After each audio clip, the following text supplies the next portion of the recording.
Democrat will run the city of Miami for the first time in 30 years. The city chose former county commissioner Eileen Higgins as its next mayor in last night's runoff election. In her victory speech, Higgins said voters chose a, quote, new direction.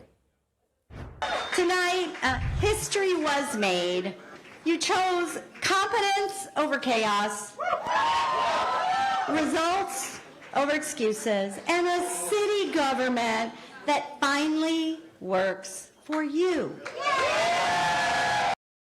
CBS News correspondent Christiane Benavidez joins us now from South Florida. All right, Christiane, so how are people reacting this morning?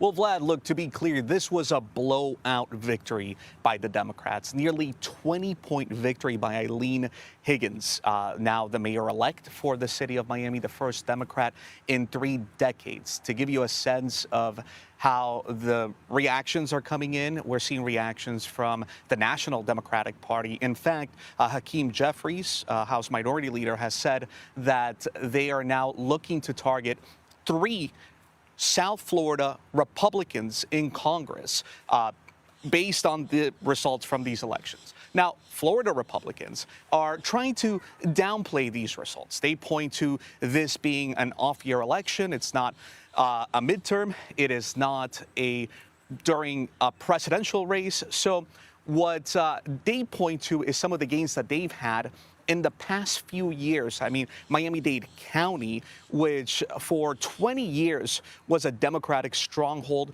turned Republican, voted for President Trump, voted for Governor Ron DeSantis. And so the big question is this race just a small blip in the state of Florida, or does it signal something different? I will tell you that Democrats point to, and Higgins, in her conversation with me, said that she believes that this is a referendum on President Trump's immigration policy and the immigration enforcement that we've seen across the state of Florida.